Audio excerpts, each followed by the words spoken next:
Kapal satu-satunya alat pengangkutan cepat antar daerah Kalimantan Selatan dan Kalimantan Tengah. Dalam perjalanan, tak jarang kita melihat penduduk membawa rakit pohon kayu beratus-ratus kubik hasil kekayaan hutan.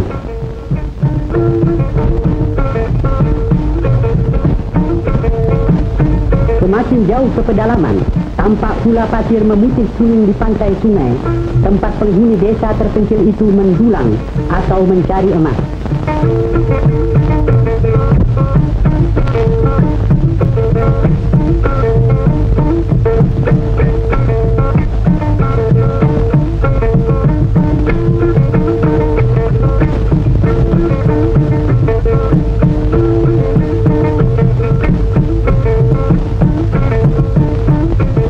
Patung-patung dan rumah-rumah mayat di desa menunjukkan masih adanya kepercayaan terhadap agama peninggalan nenek moyang disebut Kaharingan, di samping agama Kristen dan Islam.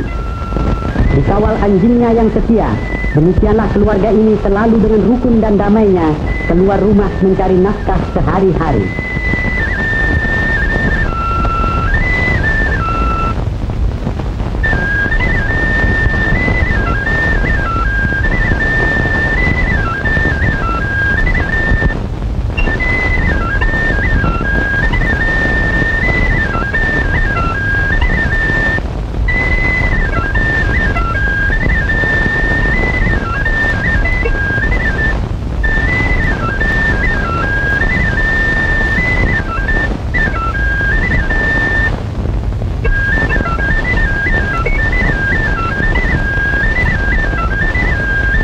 Rotan salah satu hasil kekayaan hutan Kalimantan Tengah.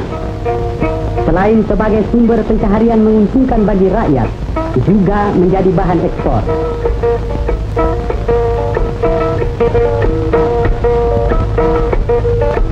Dari rotan tercipta berbagai macam kerajinan tangan. Dari 5 daerah kabupaten di Kalimantan Tengah, daerah Kapuaslah pusatnya.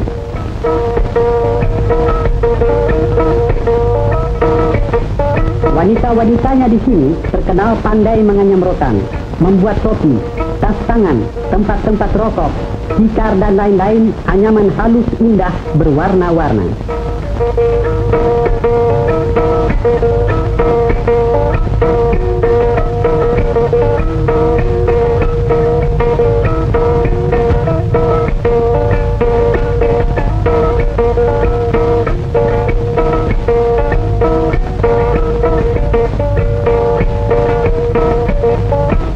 Hasilnya, Anda boleh saksikan sendiri. Boleh pilih mana suka.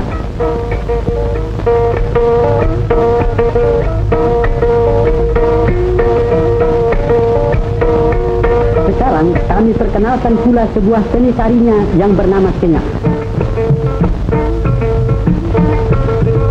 Untuk beberapa detik, kita saksikan pemuda ini menunjukkan kemahirannya menari dengan menggunakan senjata disebut mandau dan telabang.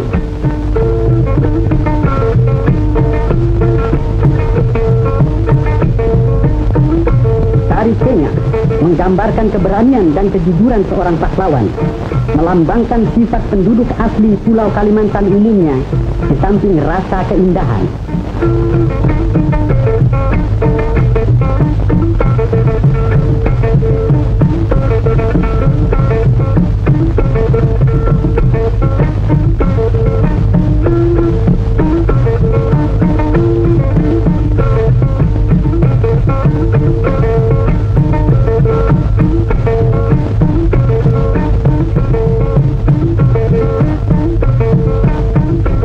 Lompat penari ini, segera Anda kami bawa ke hutan daerah Sampit, pusat penebangan pohon-pohon kayu besar.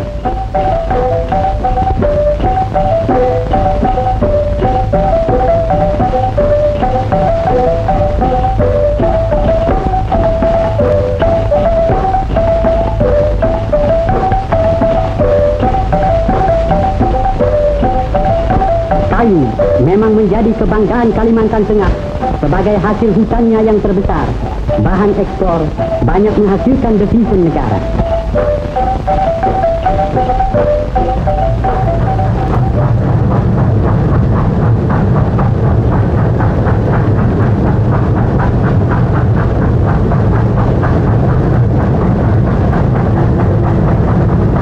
pohon kayu setelah ditebang diangkut ke pabrik kayu yang terbesar di Asia Tenggara, satu-satunya terdapat di kota Sampit.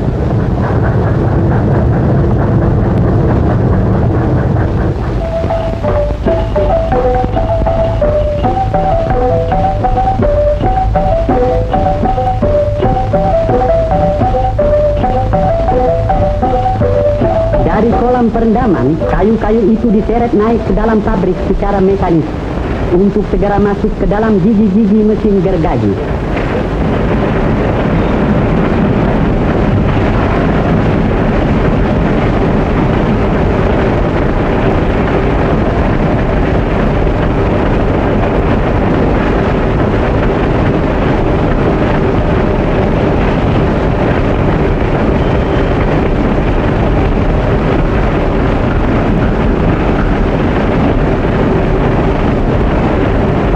Yang bekerja serba otomatis ini menghasilkan kurang lebih 150 meter kubik kayu bundar dan 60 meter kubik papan seharinya.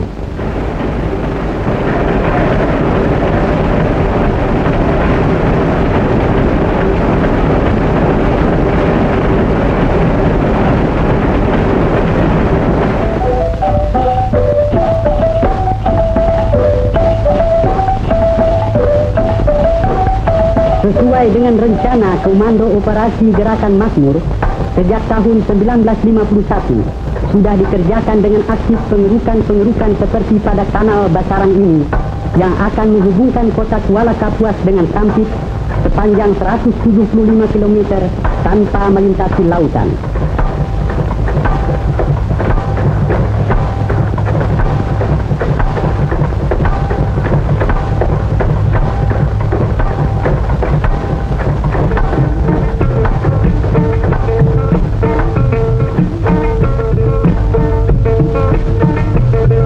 Dengan selesainya kanal ini nanti akan terbuka daerah pertanian dan persawahan maha luas.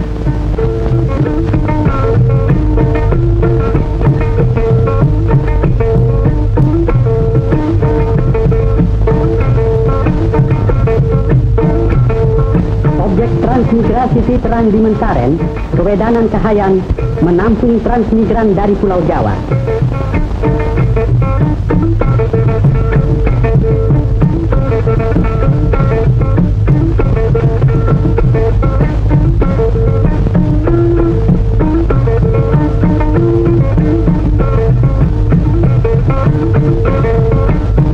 Keluarga yang telah menetap di sini rupanya berbahagia dapat menyambut peninjauan Bupati Kapuas Peter Sawong untuk membanggakan kebun sayur mereka yang ternyata subur.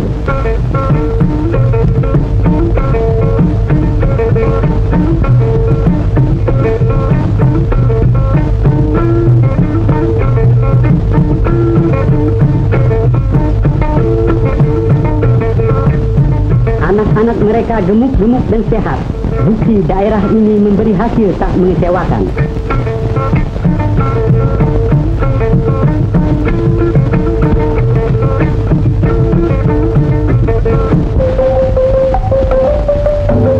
Masa depan Kalimantan Tengah diyakinkan akan mencapai kemajuan pesat, dan begitulah tanggal 17 Juni 1957 penduduk desa Pahandut di pinggir Sungai Kahayan bergembira menyambut kedatangan Presiden Soekarno yang pada hari bersejarah itu akan meletakkan batu pertama pembangunan ibu kota Kalimantan Tengah.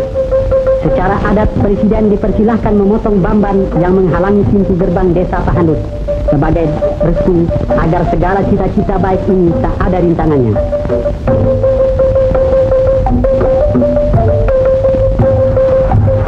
Dengan dielu-elukan rakyat yang juga datang berduyun-duyun dari luar desa Pahandut, Presiden diantar menuju tempat upacara perletakan batu pertama. Ibu kota yang akan dibangun bernama Palangkaraya berpusat di tengah hutan, kurang lebih 3 km dari Pahandut, merupakan keberanian dan puncak cita-cita Kalimantan Tengah untuk membangun hutan pedalaman guna kemajuan daerah. Demikianlah hutan yang telah beberapa lama ditebang dibersihkan terus secara bergotong royong.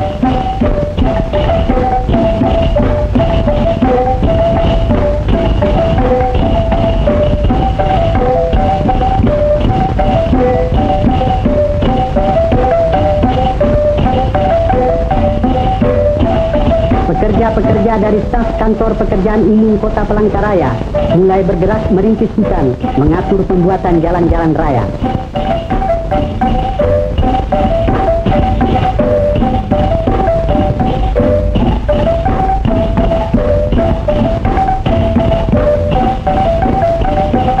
Meski di sini kita melihat tenaga-tenaga bangsa asing ikut membantu pekerjaan besar ini, namun pembangunan Palangkaraya harus dilihat dari segi semangat dan jiwa tenaga Indonesia asli.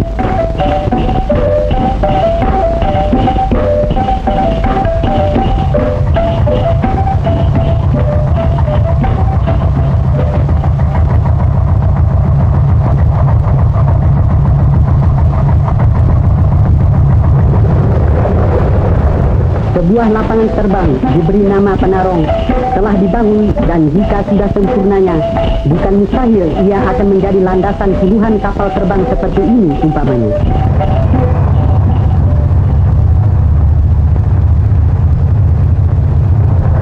Ya, segala cita-cita mesti tercapai, asal semangat kerja dan membangun tak sungguh padam, biar ada kesulitan dan rintangan apapun.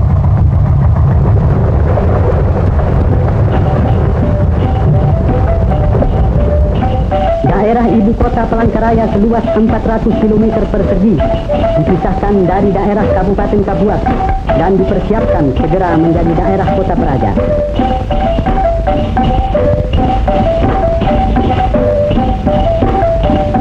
Pembangunan kota, rencana seluruhnya bercorak nasional, tidak mengizinkan bangsa asing membuka usaha atau jenis kerja apapun di sini.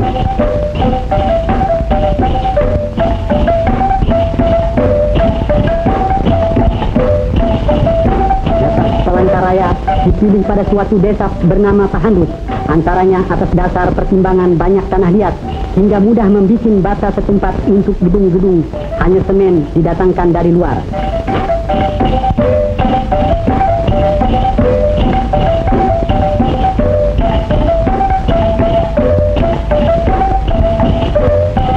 Pembangunan gedung diperlukan terlebih dahulu untuk kantor-kantor dan perumahan-perumahan pegawai.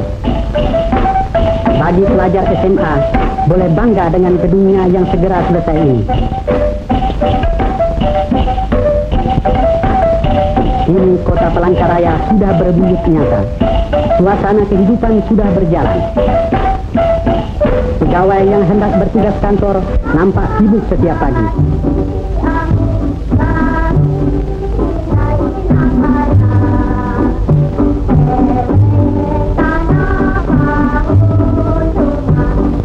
Anak-anak gembira pergi ke sekolah dan sang ibu melepaskannya dengan senyum bahagia.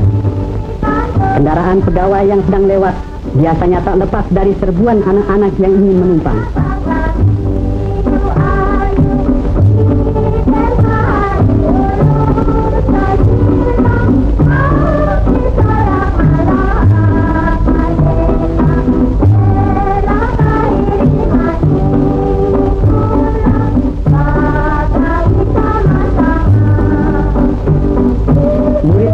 Rakyat sudah memperoleh gedungnya yang baru. Begitu pula para pegawai seperti Pak Camat dengan kantornya ini. Akhirnya kami perkenalkan pula Gubernur Kalimantan Tengah Pak Cilik Limut yang sudah tiba pula di kantornya.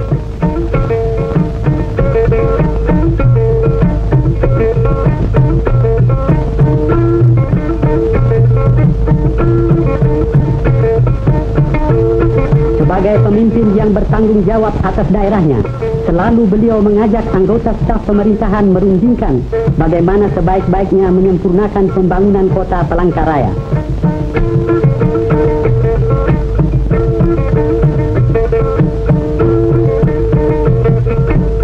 Dengan telah berdirinya kota baru Palangkaraya ini, diharapkan daerah pedalaman Kalimantan Tengah mencapai taraf kemajuan pesat sesuai dengan cita-cita Indonesia pada umumnya.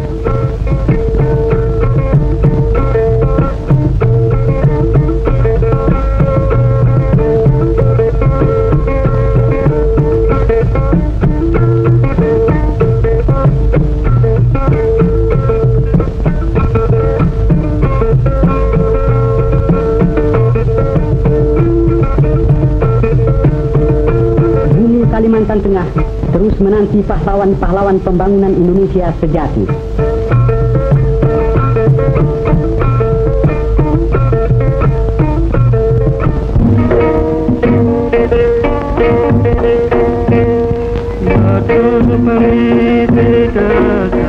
Palangkaraya, ibu kota Provinsi Kalimantan Tengah, seolah-olah terletak di tengah antara Sabang dan Merauke dan di tengah perbatasan utara dan selatan.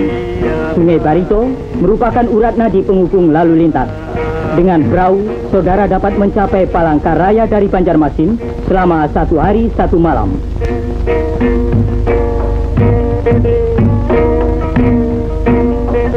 Palangkaraya, salah satu dari ibu kota provinsi yang terbaru, dapat saudara saksikan dari dekat. Palangkaraya yang berarti tempat suci yang besar, lahir dengan diletakkannya batu pertama oleh Paduka Yang Mulia Presiden Pemimpin Besar Revolusi kita, Bung Karno, pada tahun 1957.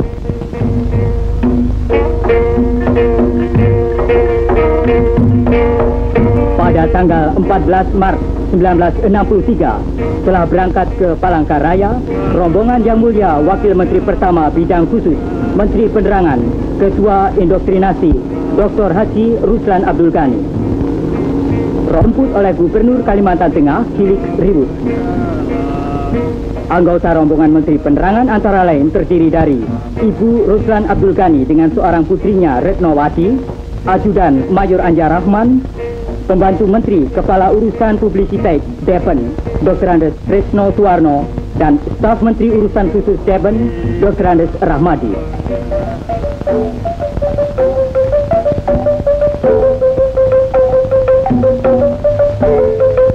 Di Kuala Kapuas, perbatasan Provinsi Kalimantan Tengah, diadakan upacara adat potong pantan dengan mandau, yang merupakan suatu tradisi penyambutan seorang tamu besar sebelum menginjak tanah Kuala Kapuas.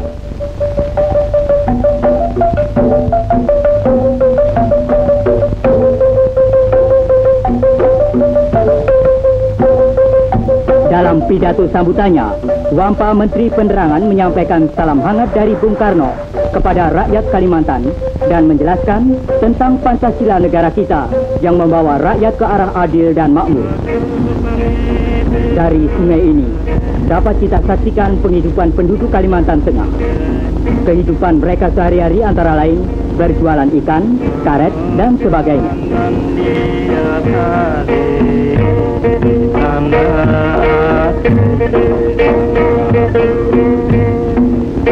Seperti kita ketahui bahwa daerah Kuala Kapuas ini sangat terkenal dengan hasil rotannya. Dan dari rotan tadi dapat dijadikan berbagai macam kerajinan tangan seperti tikar, topi, keranjang, dan rupa-rupa alat keperluan rumah tangga. Bagi setiap tamu maupun para pariwisatawan tentu akan mendapat kenang-kenangan dari hasil hutan Kuala Kapuas ini.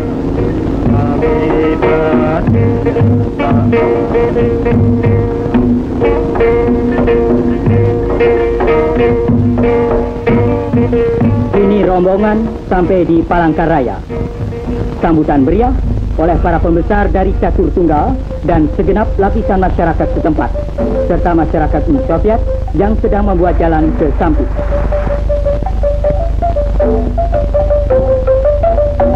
Ucapan selamat datang telah diucapkan oleh Gubernur Hilik Ribut.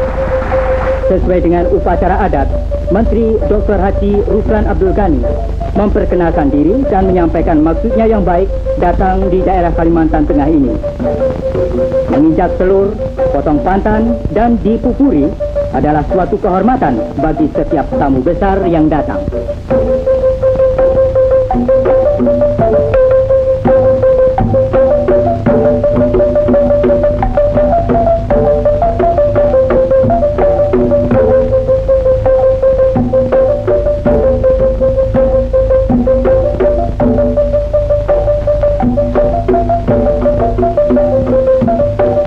Pada hari kelima, tanggal 18 Maret 1963, bertempat di halaman kantor Gubernur, Wampa Menteri Penerangan dan rombongan menghadiri apel besar yang diikuti oleh segenap karyawan pemerintah di Palangkaraya.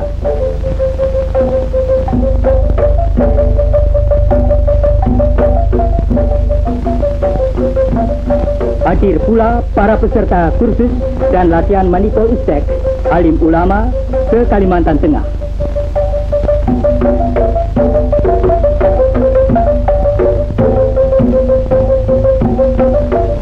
Dalam rangka indoktrinasi, Menteri Dr. Haji Ruslan Abdul Ghani antara lain menyampaikan penghargaannya atas pengorbanan rakyat Kalimantan Tengah dalam membangun Palangkaraya di tengah hutan yang dicapai dalam waktu 5 tahun.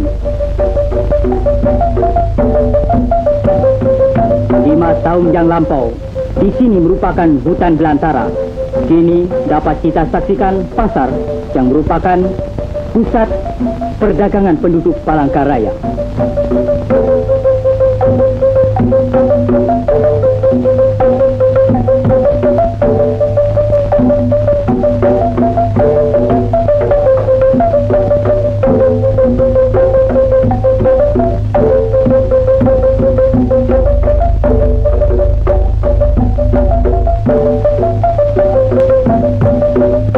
Pada malam resepsi yang dihadiri oleh segenap lapisan masyarakat, Bapa Menteri Penerangan antara lain mengatakan bahwa Pancasila sebagai ideologi negara kita sama dengan hati nurani manusia.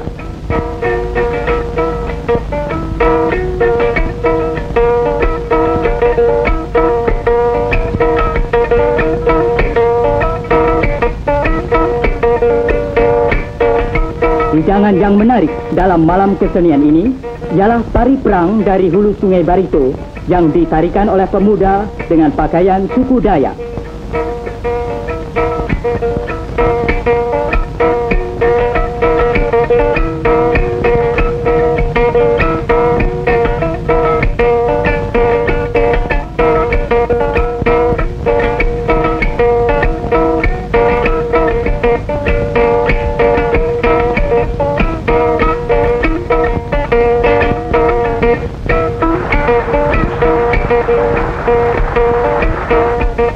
Gadis-gadis Kalimantan Tengah ini pun tak mau ketinggalan.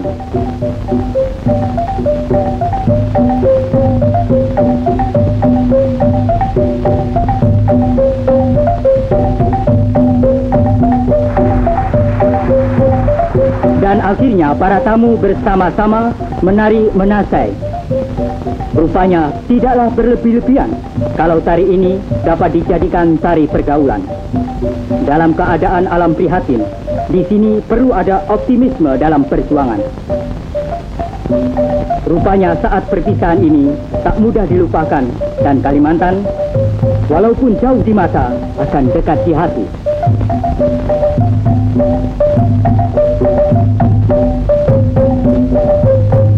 Peninjauan Wampa Menteri Penerangan, Ketua Panitia Pembina Jiwa Revolusi, Dr. Haji Ruslan Abdul Ghani, sungguh mengesankan dan tetap dikenang bahwa Palangkaraya adalah sebagai lambang kemampuan bangsa Indonesia. Palangkaraya terletak di tengah hutan belantara, merupakan kota yang serba baru yang timbul di tengah alam dan udara merdeka.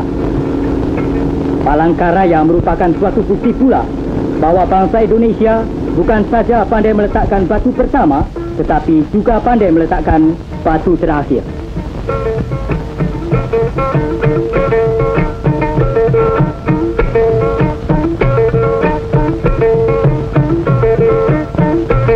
Acara kunjungan di Kalimantan Selatan hari pertama di Banjarmasin, tanggal 14 Maret 1963 di Balai Pemuda, Menteri Penerangan Dr. Haji Ruslan Abdul Ghani mengatakan bahwa kita tidak dapat menghilangkan salah satu sila karena akan menimbulkan bahaya.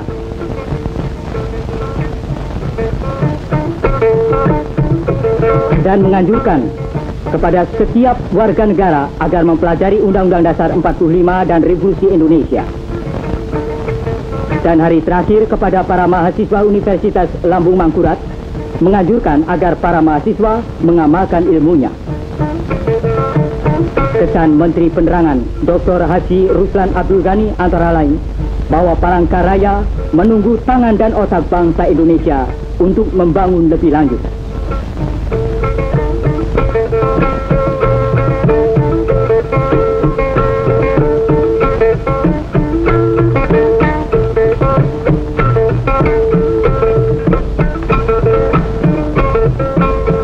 Hari Angkasa Indonesia, membayang kekayaan Indonesia yang menjamin terlaksananya masyarakat Indonesia yang adil dan makmur.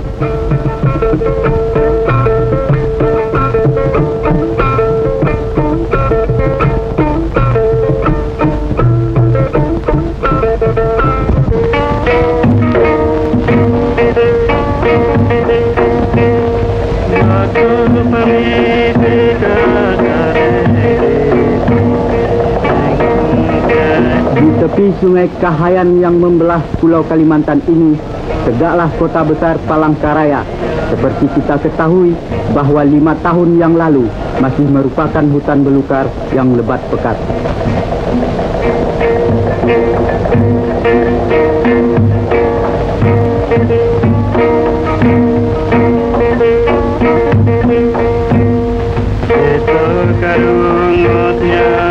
Pada tanggal 17 Juli tahun 1957, di tempat ini Presiden Soekarno meletakkan batu pertama kota Palangkaraya.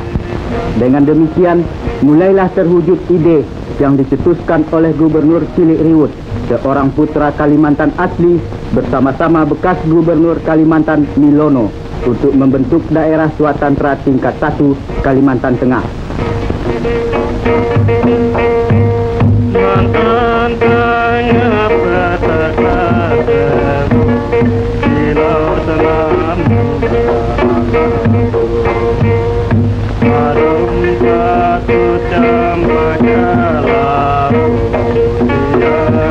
Dengan wilayah administratif yang direncanakan seluas 1.200 km persegi, Palangkaraya akan merupakan suatu kota yang megah di tengah-tengah hutan rimba Kalimantan.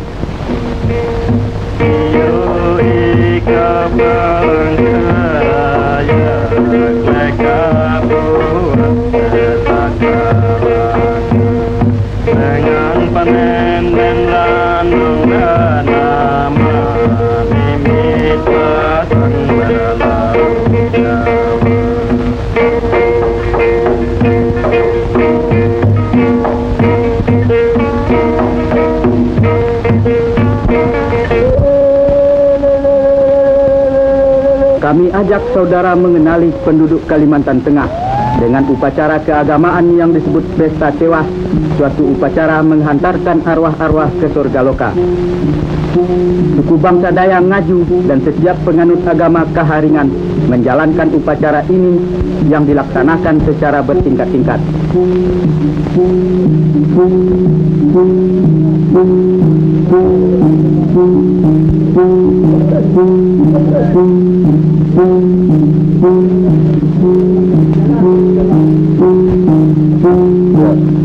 Mula-mula tulang digali dari dalam tanah. Setelah dibersihkan, kemudian ditaruh dalam peti. Selang 7 hari 7 malam, peti-peti dibawa dengan perahu ke hilir sungai untuk kemudian dibakar sebagai perlambang hapusnya kotoran duniawi yang melekat pada sang arwah. Tulang-tulang lalu ditaruh di dalam gong-gong kecil sebagai persiapan penyimpanannya di dalam sandung, tempat persemayaman yang terakhir para arwah.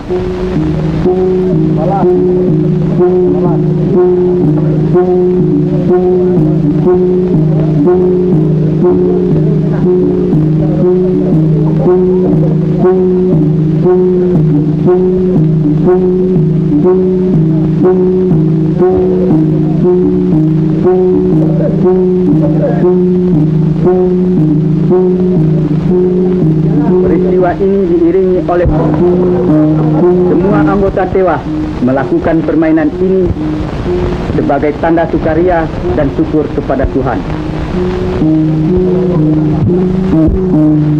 Pesta Tewah dipimpin seorang telon dengan balian dan basir sebagai penambuh ketimbung yang juga bertindak selaku penyambung lidah antara sang arwah dengan Tuhan.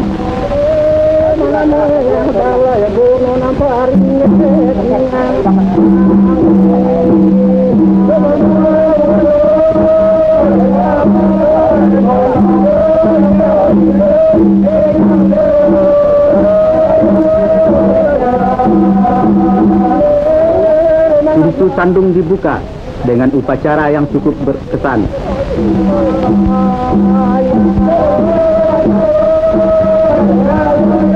Di kandung keluarga Tukus Jaga Nyaring yang sudah berbentuk modern ini ditewahkan sebanyak 27 arwah. Masing-masing keluarga memiliki sandungnya sendiri-sendiri.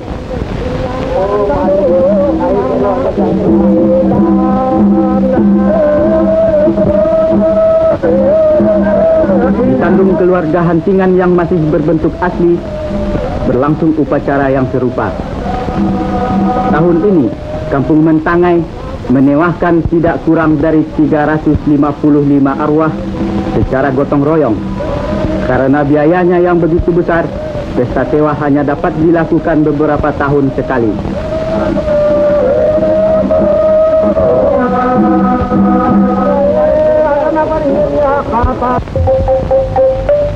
Penyimpanan tulang-tulang ke dalam das tandung ditutup dengan permainan perang-perangan di atas air yang disebut laluhan. Setelah kembali ke darat, palas agar terhindar dari bahaya.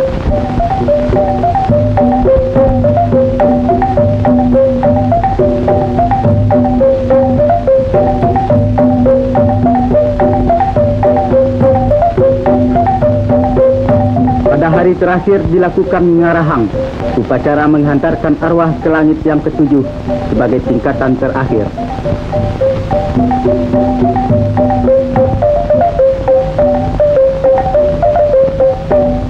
Sukma babi ini kelak akan turut mengiringi sang arwah ke tempat peristirahatannya yang terakhir. Malam harinya, seluruh anggota tewah berpesta ria sambil menarikan manasai serta mengikuti acara deder, tanda syukur kepada Tuhan.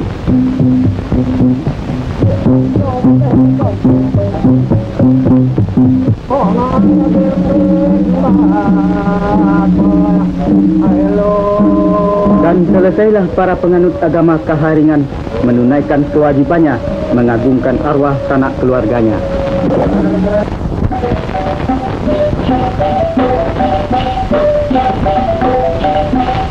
Dari pesta tewah, mari kita saksikan usaha pembangunan Kalimantan Tengah.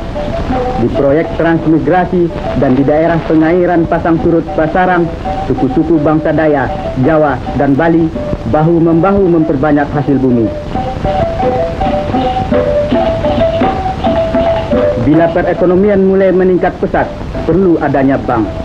Di bulan November tahun 1962, Ibu Ciliriwut meresmikan kantor Bank Dagang Negara cabang Palangkaraya.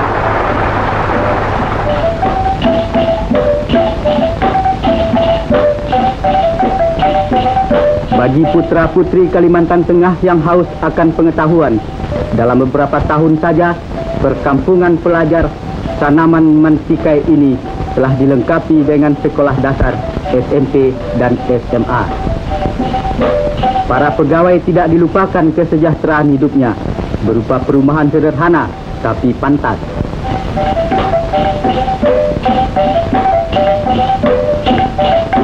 Mari kita tinjau proyek pembuatan jalan, suatu proyek raksasa yang mendapat bantuan ahli-ahli teknik Rusia.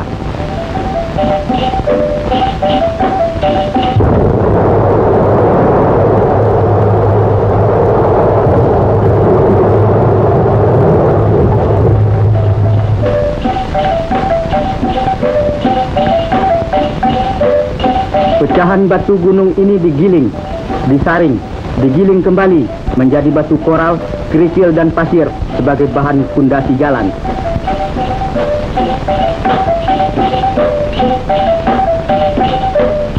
Tanpa batu koral dan kerikil, dinamit dan keringat, buldozer dan traktor, rawa-rawa dan hutan belukar tidak akan ditembusi jalan-jalan raya. Dan jalan raya adalah syarat mutlak bagi usaha pembangunan di segala lapangan.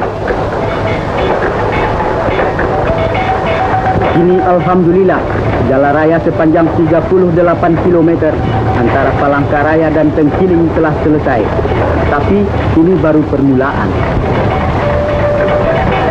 Perjuangan fisik dan mental melawan alam harus berjalan terus. Kalimantan Tengah yang membangun berarti membangun hari depan Indonesia yang gemilang.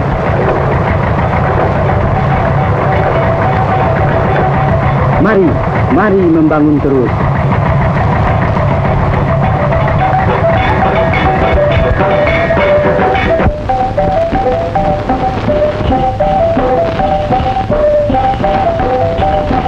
Daerah tingkat 1 Kalimantan Tengah dahulu merupakan rimba belantara belaka dengan sungai-sungai penuh riam dan rawa-rawa tak bertara, sukar ditembus manusia.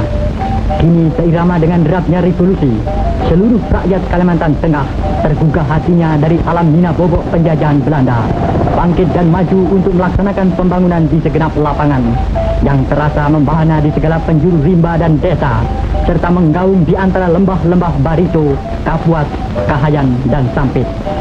Inilah Kalimantan Tengah saat ini, satu wilayah Indonesia yang terletak berbatasan dengan Negara Kesatuan Kalimantan Utara, merupakan basis pertahanan yang penting dalam rangka konfrontasi kita terhadap neokolonialisme British Malaysia. Daerah tingkat 1 Kalimantan Tengah dengan ibu kotanya Palangkaraya merupakan sebuah kota remaja di Indonesia yang berkembang menuju ke satu kota modern. Hal ini tidak lain berkat swadaya dan kemampuan para putra-putri Kalimantan Tengah yang dibimbing dan dipimpin oleh Gubernur Kepala Daerah Cilik Ribut. Rakyat Kalimantan Tengah berhasil memeras otak dan membanting raga untuk memenuhi panggilan suci Ibu Pertiwi sebagai yang dicanangkan oleh pemimpin besar revolusi Bung Karno.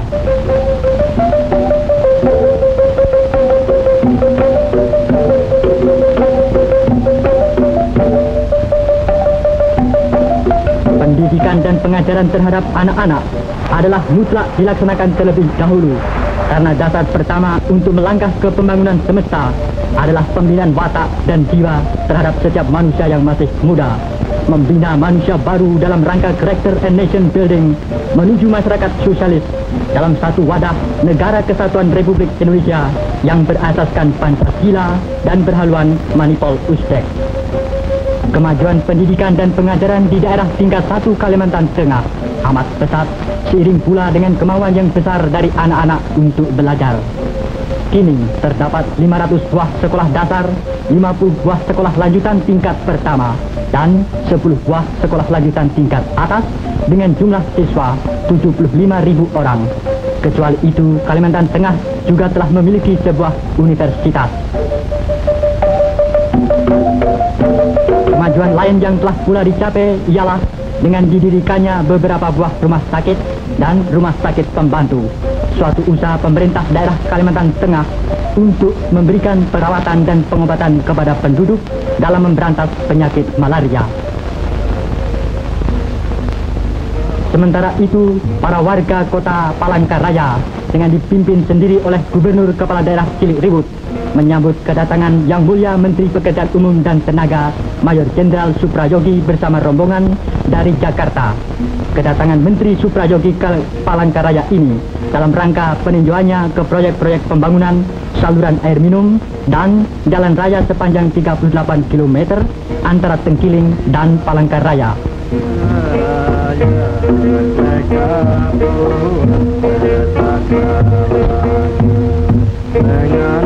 Jalan raya adalah salah satu faktor amat penting sebagai urat nadi perhubungan di darat untuk melancarkan ekonomi. Seluruh daerah tingkat 1 Kalimantan Tengah terus membangun dan sekali membangun untuk mensukseskan Dwikora. Kita tidak gentar terhadap ancaman dan tantangan dari pihak nekolin.